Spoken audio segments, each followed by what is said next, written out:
ഈശോയിൽ സ്നേഹമുള്ളവരെ, ഇന്നത്തെ സുവിശേഷ ഭാഗം നമുക്ക് തരുന്ന സംഭവം, യേശുനാഥൻ ഒരു പിശാചിനെ ബഹിഷ്കരിച്ച് ഒരു വ്യക്തിയെ സ്വതന്ത്രനാക്കുന്നു. ഈ സംഭവം കണ്ടു നിന്നവർ അത്ഭുതപ്പെടുന്നു. എന്നാൽ അവരിൽ ചിലർ യേശുനാഥനെ കുറ്റപ്പെടുത്തുന്നു. പിശാചിൻ്റെ തന്നെ തലവനായ ബീൽസബൂളിൻ്റെ സഹായത്തോടു കൂടിയാണ് യേശുനാഥൻ അത്ഭുതങ്ങൾ പ്രവർത്തിക്കുന്നത് എന്ന് അവർ ആരോപിക്കുന്നു. വിശുദ്ധ മർക്കോസിൻ്റെ സുവിശേഷം ആദ്യ അധ്യായങ്ങളിൽ നമ്മൾ കാണുന്ന ഒരു പ്രതിഭാസമാണ് പിശാച് യേശുനാഥനിൽ നിന്ന് ഓടിയകലുന്നത്. ഞങ്ങളെ ഉപദ്രവിക്കരുതേ, ഞങ്ങളെ വെറുതെ വിടുക എന്ന് യാചിച്ചുകൊണ്ട് പിശാചുകൾ പോകുന്ന സംഭവം നമ്മൾ വായിക്കുന്നുണ്ട്. ഇതിനെല്ലാം ഉത്തരമായിട്ട് യേശുനാഥൻ പറയുന്നത് രണ്ട് കാര്യങ്ങളാണ്. ഒന്ന്, പിശാചിൻ്റെ രാജ്യം അന്ധഛിദ്രമുള്ള രാജ്യമാണ്, അതിന് നിലനിൽപ്പില്ല. രണ്ടാമത്, യേശുനാഥൻ കാണിക്കുന്ന അത്ഭുതങ്ങൾ, രോഗശാന്തികൾ, ഇതിൻ്റെ എല്ലാം അർത്ഥം ദൈവരാജ്യം സമീപിച്ചിരിക്കുന്നു എന്നാണ്. സമാധാനത്തിൻ്റെ, സന്തോഷത്തിൻ്റെ ആ രാജ്യം, അത് യേശുനാഥൻ്റെ വരവോടുകൂടി നമ്മുടെ ഇടയിൽ ആയിരിക്കുന്നു.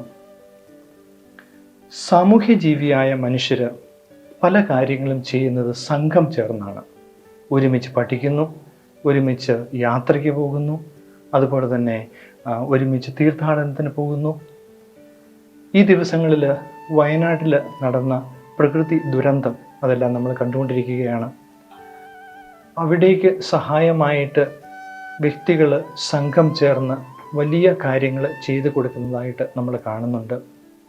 ഇപ്രകാരം സംഘം ചേരുമ്പോൾ ആ വ്യക്തികൾ തങ്ങളുടെ കഴിവുകൾ, തങ്ങളുടെ സമയം, തങ്ങളുടെ സമ്പത്ത് എല്ലാം നല്ല കാര്യത്തിന് വേണ്ടിയിട്ട് ചെലവഴിക്കുന്നു. ഈ ദൗത്യം പൂർത്തിയാകുമ്പോൾ അവരൊരു നല്ല കാര്യം ചെയ്തു എന്ന് അവർക്ക് തോന്നുന്നു. മറ്റുള്ളവരുടെ ജീവിതത്തിൽ പ്രകാശവും പ്രതീക്ഷയും എല്ലാം കൊടുത്തു എന്നുള്ള ചാരിതാർത്ഥത്തിലോട് കൂടി അവർ പിരിയുന്നു. അവരുടെ ഇടയിലുള്ള പരസ്പര സ്നേഹം, പരസ്പര വിശ്വാസം, ഇതെല്ലാം വർദ്ധിക്കുന്നു. ചുരുക്കി പറഞ്ഞു കഴിഞ്ഞാൽ ദൈവരാജ്യത്തിൻ്റെ വ്യക്തികളാണ് എന്ന് അവർ നമ്മളോട് പറയുന്നു.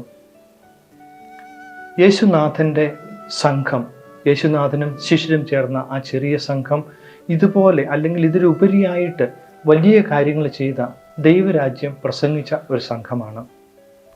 എന്നാൽ ഇതിനുപരിയായിട്ട് ചിലപ്പോൾ വ്യക്തികൾ തിന്മ ചെയ്യാനും സംഘം ചേരുന്നു. നമുക്കറിയാം, ഇന്നത്തെ കാലത്ത് ഓൺലൈൻ തട്ടിപ്പ്, അതുപോലെ തന്നെ മറ്റ് ഒരു വ്യക്തിക്കോ അല്ലെങ്കിൽ സമൂഹത്തിനോ വേണ്ടിയിട്ട് ഉള്ള വൈരാഗ്യം തീർക്കാനായിട്ട്, ചുരുക്കി പറഞ്ഞാൽ മറ്റുള്ളവർക്ക് ഒരു പണി കൊടുക്കാനായിട്ട് ആളുകൾ സംഘം ചേരുന്നതായിട്ട് നമ്മൾ കാണുന്നു. എന്നാൽ ഇപ്രകാരം സംഘം ചേരുമ്പോൾ അവർ പിശാചിൻ്റെ നാമത്തിലാണ്, ബീൽസബൂളിൻ്റെ നാമത്തിലാണ് സംഘം ചേരുന്നത്. അവർ ഒരു ദൗത്യം ചിലപ്പോൾ പൂർത്തിയാക്കിയേക്കാം. എന്നാൽ ദൗത്യ നിർവഹണത്തിന് ശേഷം അവർ തമ്മിലുള്ള വിശ്വാസമോ അല്ലെങ്കിൽ സന്തോഷമോ അതൊന്നും അവർക്കുണ്ടാവുകയില്ല. കാരണം മറ്റൊരു വ്യക്തിയെ ദ്രോഹിച്ചിട്ട്, തിന്മ ചെയ്തിട്ട് ഒരിക്കലും ഒരു വ്യക്തിക്ക് സന്തോഷം ഉണ്ടാവുകയില്ല. അതുകൊണ്ട് തന്നെയാണ് യേശുനാഥൻ പറയുന്നത്, അവരുടെ ഇടയിൽ കൂട്ടായ്മ ഉണ്ടാവുകയില്ല, അവരുടെ ഇടയിൽ പരസ്പര വിശ്വാസം ഉണ്ടാവുകയില്ല. എൻ്റെ കൂടെയുള്ള ആൾ എന്നെ ഒറ്റിക്കൊടുക്കുമോ എന്നുള്ള ആ സംശയം എപ്പോഴും അവരുടെ ഇടയിൽ ഉണ്ടാകും. കാരണം അത് പിശാചിൻ്റെ രാജ്യത്തിൻ്റെ പ്രവൃത്തികളാണ്. യേശുനാഥൻ നമ്മളോട് പറയുന്നത്, നമ്മളെല്ലാവരും ദൈവരാജ്യത്തിന് വേണ്ടിയിട്ട് കൂട്ടം കൂടുക, അതിനായിട്ട് അധ്വാനിക്കുക. സ്നേഹമുള്ളവരെ, യേശുനാഥൻ്റെ ആ രാജ്യത്തിലെ യഥാർത്ഥ അംഗങ്ങളായിട്ട് യേശുനാഥൻ നമുക്ക് വാഗ്ദാനം ചെയ്ത ആ സന്തോഷം, ആ സമാധാനം, ആ സ്നേഹം, അതിൻ്റെയൊക്കെ അവകാശികളായി തീരുവാനുള്ള അനുഗ്രഹം ദൈവം നമുക്കെല്ലാവർക്കും തരട്ടെ. പിതാവിൻ്റെയും പുത്രൻ്റെയും പരിശുദ്ധാത്മാവിൻ്റെയും നാമത്തിൽ ആമേൻ.